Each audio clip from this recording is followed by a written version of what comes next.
Okay, well, hello everyone, and welcome to episode 3 of Being Present with Leonard. So let's begin with a very short presence meditation. So close your eyes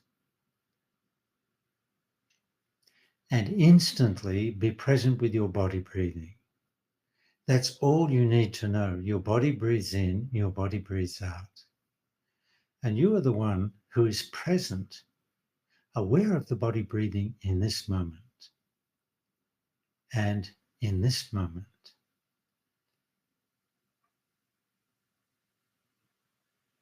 You're just present with what is here. Then I could ask you, who is present in this moment? I am. That is the awakened you, the I am that you are, the I am presence. Now, it's very distinguishable from when you're speaking of I did this or I am that, from within the mind, within the dream, within the story. You know, I'm feeling hot. I went for a walk. All of this includes, this is a different level of I am. But if you were to say to me, I'm feeling hot, I would ask you to be very, very present with that feeling of being hot. And then I would ask you, who is feeling hot in this moment? I am. You see, I am is the present moment you. It is the awakened you.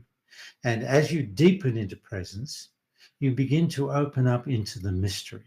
You begin to open up into oneness. You begin to open up into the presence of God in all things present. You begin to open up into the experience of heaven revealed on earth. So these are all the wonderful things that can happen as you become more and more present. But presence also can be very, very ordinary. And it can also transform your life as presence, as presence awakens within you. All the qualities of presence begin to flow into your life. And your life begins to transform in the most gentle and beautiful way. You actually don't have to do anything because presence will do it for you. Just simply by being present, all the qualities of presence will flow into your life. And can you not imagine just how much that would transform your life? Because as you become more and more present, you open into love, acceptance, there's no judgment, compassion. You're empowered from within. You're not worried about other people, what they think of you. You're not in any way concerned with other people's judgments, nor do you judge yourself or others. This is presence. It's an entirely different dimension of life. So the past 2 episodes of Being Present with Leonard, I've been speaking about presence, and you can always go back and refresh your inner knowing by reviewing those 2 episodes. But it's probably time to move a little bit towards step 2 of this teaching. Step 1 is all about learning the art of being present, settling into presence, relaxing into presence, and eventually becoming fundamentally established in presence. It's as if presence becomes your home. The present moment becomes your home. You can still play in the story, in the dream, in the mind, but you don't get lost there anymore.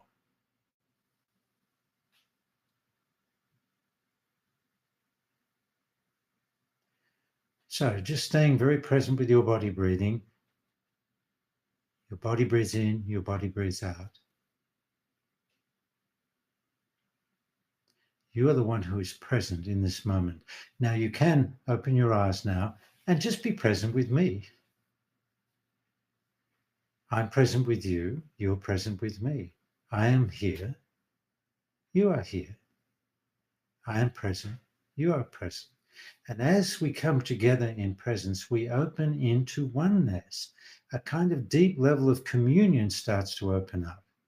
I love a sentence from somewhere in the Bible, I don't know exactly where, but it reads, when 2 or more are gathered together in my name, there I am in the midst of them. It's very easy to be present. It's very simple, and it's always instant. You cannot practice your way to presence. You cannot think your way to presence. You can't be present in the future. You can't be present in the past. You can only be present right now. So it's very easy to be present, not so easy to remain present as you live your life, as you go to work, you engage or interact with your family, your children, your friends. There's always going to be someone or something that will trigger you and pull you straight out of presence, back into the past and future world of the mind, the dream, the story. Within your mind, there is a story that has been unfolding, and that story has been unfolding from the very beginning of conception in this lifetime. It starts in your mother's womb. The story is already at work within your mother's womb, and then it really develops in the first 4 or 5 years of your life. Your story is almost defined and determined. Your dream is almost defined and determined within those first 4 or 5 years.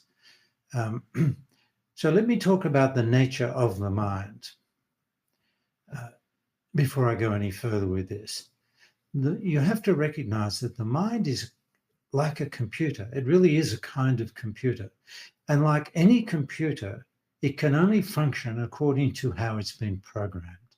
So we need to take a look at our own minds and reflect way, way back into our childhood.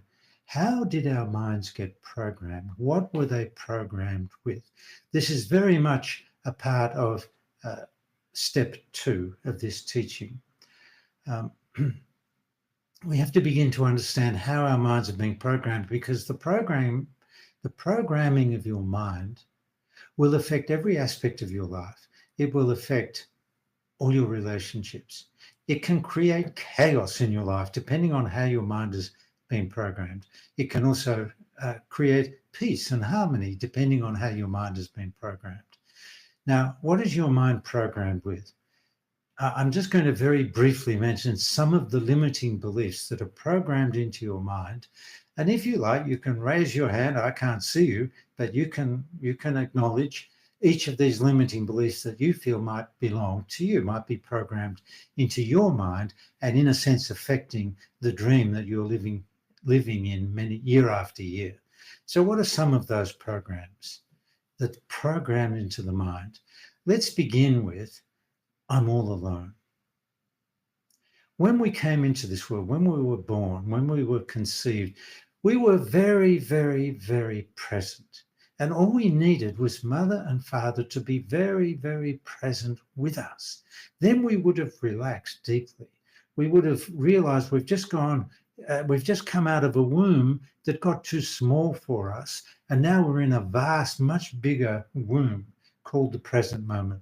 But we need others around us to be present so we can relax and relax into this larger womb into which we can evolve, from which we can evolve. So the problem is that our parents weren't present. It's not their fault. Nobody showed them how to be present. It's not their fault. But because they weren't present, it led to these deep, deep limiting beliefs. I'm all alone. There's no one here for me, no one here to take care of me. I'm abandoned. I will not survive if I'm all alone at this young age. These are the very foundational limiting beliefs. Then on top of that, we have another layer of limiting beliefs built upon that bottom, that foundational layer of limiting beliefs. Those limiting beliefs on the next layer up would be, I'm not loved. Raise your hand if you can relate to that. Somewhere deep down within you at an unconscious level, you don't feel loved. I'm not accepted, or I'm not worthy. Raise your hand. Yes, I can relate to that. Yes, I've had that one. How about I'm not good enough, or I can't do it, or I have to please others, or it's not okay to be myself, or it's not okay to know what I want. It's not okay to ask for what I want. There's not enough for me. I could go on and on. There's a huge list of limiting beliefs. Most of them are referred to in my book, Journey into Now, but also some of the other books. So it's worth making a list of these limiting beliefs that might apply to you, that might have been programmed into your mind. Then I'd recommend just reflecting, how have these limiting beliefs affected you throughout the years of your life? How have they limited you? How have they affected your relationships? I don't want you to change anything. I don't want you to try and change anything. I just want you to start to notice and to observe and to connect the dots. Well, the fact that I have a limiting belief that I'm not good enough, how has that played out in my life? How is it playing out in my life even today? How does that affect my aspirations or my work life or my family life? If I have the feeling that I'm not loved, the limiting belief that I'm not loved, which does create a feeling that I'm not loved, well, then that's going to affect so many aspects of your life. You can spend the rest of your life looking for love from other people because you didn't feel it when you were a child. So you spend the rest of your life trying to deal with the pain of feeling not loved. So you spend the rest of your life looking for love. And even if 100 people are loving you right now, you're not going to feel it. Why? You're not going to let it in. Why?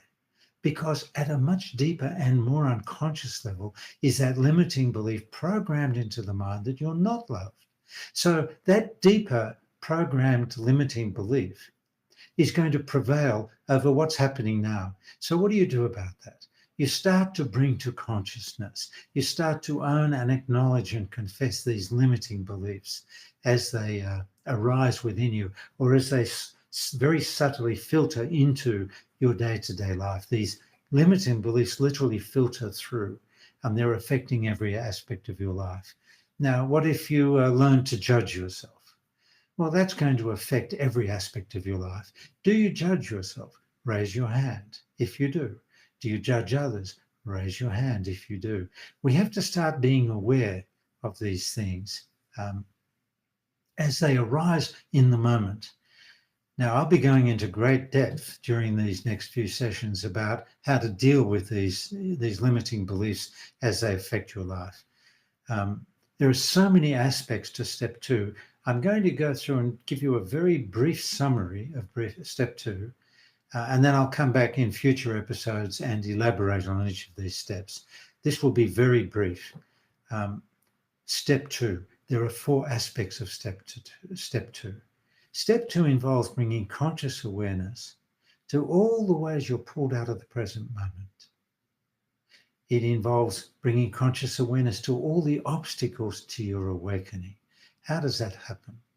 Step 1 leads to presence. Step 2 leads to mastery of your mind and ego. So what are the 4 aspects of step 2 that I share in this teaching? The first is the resistance of the ego. So far, the ego is winning, hands down. If there's a competition between God and the ego for you, guess who's winning? The ego, by a long way. The ego basically has control of almost everyone on the planet. So we're going to have to learn how to deal with the ego. And I can promise you I have so much to share with you about the ego that you may never have even heard of in the past, or even thought of, or even thought were possible. So I've got so much to share with you about the ego, the resistance of the ego, and how do we overcome the resistance of the ego? That's the first aspect of step 2. The second aspect of step 2. Who have you become on this long journey through time and separation over many, many lifetimes? Who have you become lost in the dream? Because who you have become is very, very different than the truth of who you are.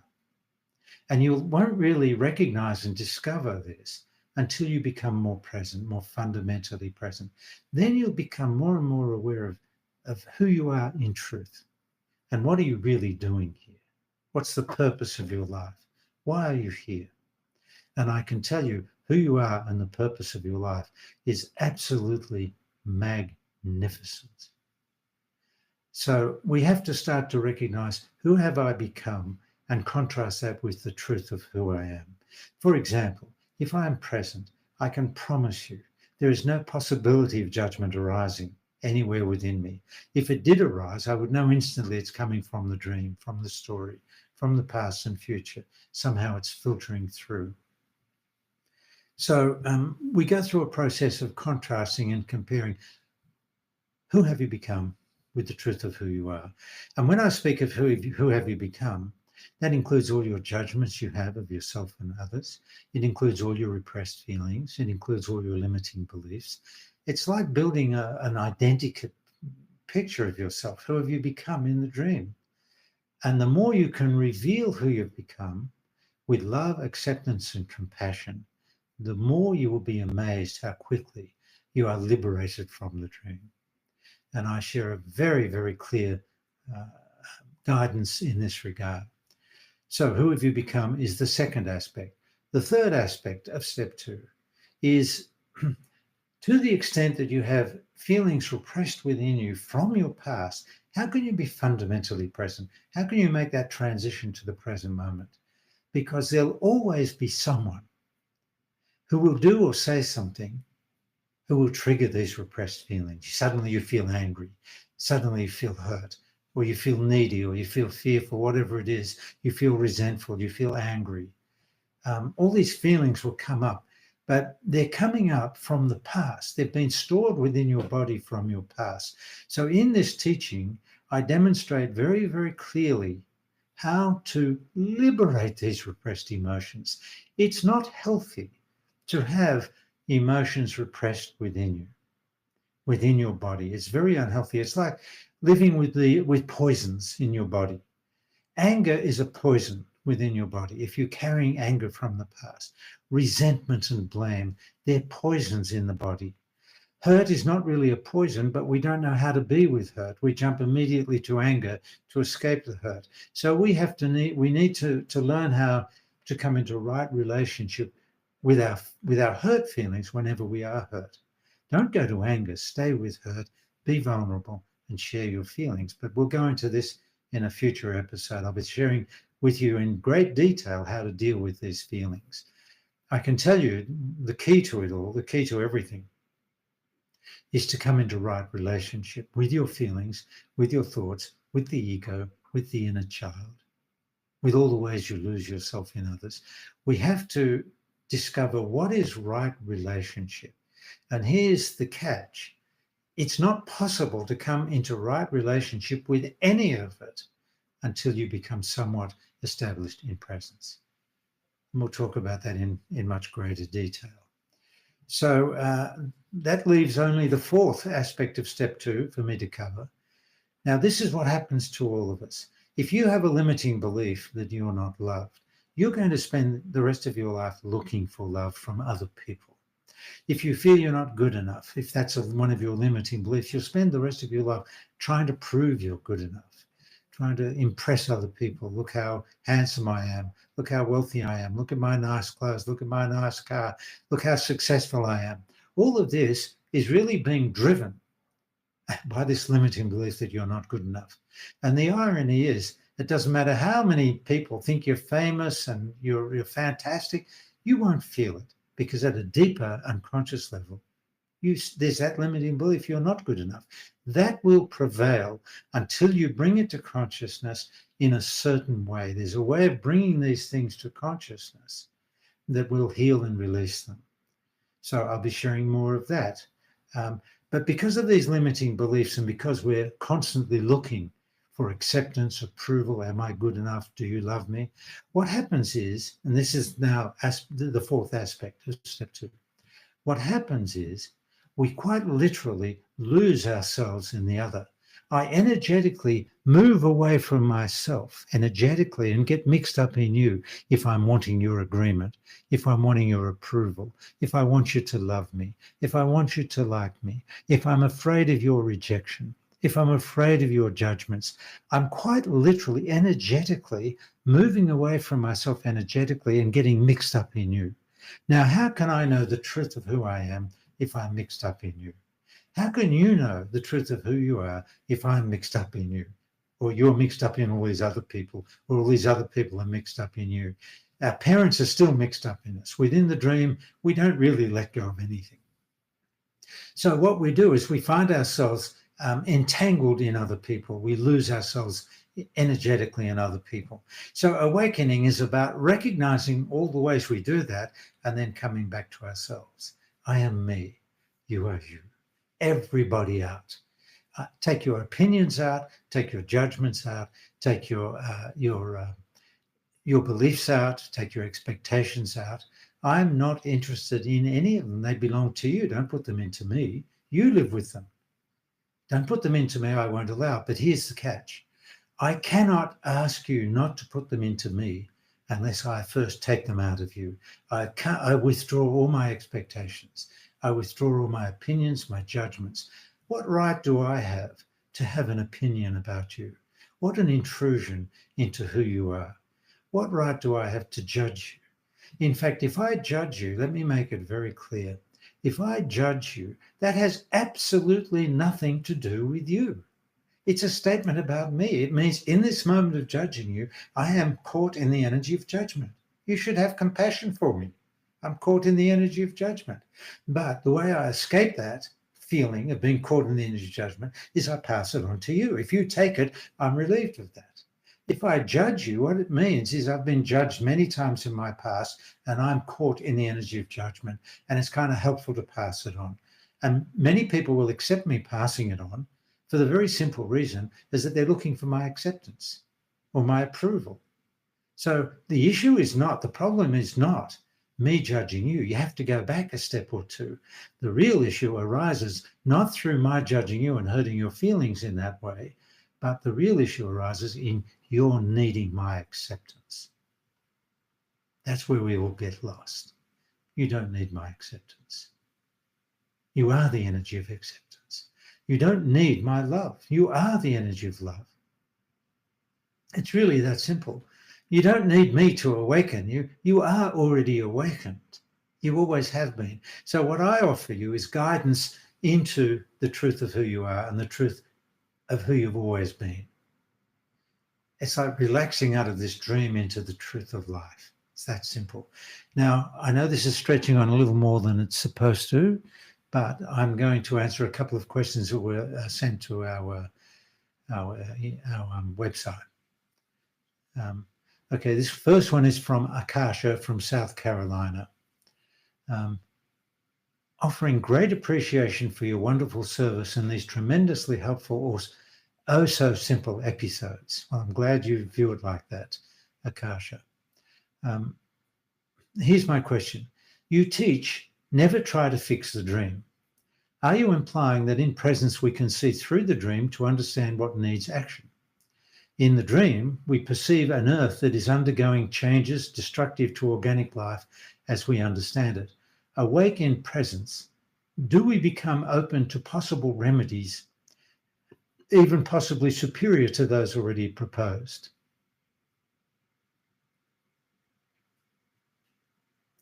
And okay, so that's a very good question, Akasha. Let me tell you, why do I say never try to fix the dream? It's incredibly simple and obvious. The very moment you try to fix the dream, you're saying to the dream, I believe in you, dream, you are real, and I have to fix you. If you try and get rid of the dream, same thing, I believe you're real. If you believe in the dream, then you really are lost, and you'll just stay in the dream until something happens that shakes you out of the dream. You know, one of my favorite sayings in one of my books is very simply this: if God can't wake you up, God will shake you up.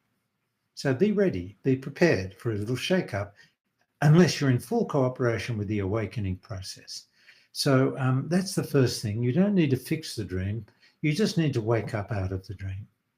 Now, the real reason why we're in such a mess as a human species on this planet is because of human consciousness. Unconsciousness. The reason why there's so much cruelty and abuse, injustice and inequality in our world is because of human unconsciousness. Everyone lost in the dream and thinking it's all about them. When you wake up, it's not about you. You'll discover it's really about everyone except you. It's about everything except you. As you become, as you awaken into presence, it's as if you're illuminating everything around you. You can feel this presence, this illuminated presence in everything around you. Now, I'm not saying all the time, but that is what you can open up to. So In my view, the real solution to the problems we have on planet Earth is awakening. Everything else is kind of a band-aid. Now, we do need to take action, and I'm all fully supportive of activism as long as it's being expressed from a level of presence. But the real solution to what's going on in our world is the awakening of human consciousness. Why would I say that? Because as you awaken into presence, you awaken into oneness. That's all we need. We need humanity to come out of the illusion of separation. We are not separate. In truth, we exist at a level of oneness that is almost unimaginable. We're all very interconnected with each other through presence. It's really amazing how much that's the truth. But when we're in the dream, in the story, in the world of the mind, we experience ourselves as separate. There's a lot to do with our body as well, because our body is separate from other bodies, and we're not present enough to feel the oneness that can open up with each other, but with trees, with flowers, with the sky, everything. We can open into oneness. Now, as you open into oneness with a tree, with another human being, with a mountain, with a goat, with a donkey, with an elephant, at the deepest levels of presence, your sense of yourself as a separate individual being is dissolved at the very deepest levels of presence. So, yes, be activists, do what we can to make a difference in this world, absolutely. But without an awakening into presence, the value of it all is limited. Sooner or later, we have to awaken. This pandemic that we're experiencing at the moment is also part of the wake-up call that's happening at the moment. We humans need to wake up. We're incredibly destructive in our unconsciousness, and we'll bring it all upon our own heads. And I don't mind that so much, as long as we don't bring it upon the elephants, the lions, the tigers, the giraffes, the dogs, the cats, the dolphins, the sharks, the whales, the fish. We humans are destroying all the species in our unconsciousness. So enough of that. The next question is from Mike from California. Hi, Leonard. My question pertains to Jesus. I was raised in a loosely practicing Catholic family growing up. Years later, I met my wife, who comes from a very strong, devout Christian household. I remember praying every night as a child to Jesus that he'd grant me a wife and my dream job. Sure enough, that all came true. Since growing on my spiritual path, I've become more familiar with the Buddhist teaching and perspectives on life, and they have also helped me tremendously. I guess my concern is that deep down, I'm scared of Jesus thinking I've abandoned him after all he's done for me. I'm scared I'm switching sides later in my life by considering other ways to deeply connect with God, such as the ways of Buddhism. I know this feeling is very rooted in the pro-Jesus conditioned society I've been brought up in, but I believe it's still a major roadblock in my spiritual journey. If you have any guidance, I would deeply appreciate it. Thank you so much. Okay, Mike, that's a very, very interesting question. I really like that question, and it's a very easy question for me to answer. If Jesus thought you've abandoned him after all he's done for you, I would say that is definitely 100% not Jesus. That's number one. Secondly, if Jesus did anything for you, the power that came through him to do anything for you didn't come from Jesus, it came from God. And it was never Jesus's intention when he was actually alive on planet Earth, walking amongst the people. It was never his intention, not one time, to stand between you and God. And I could probably prove that to you just by reference to the Bible and what's written in the New Testament.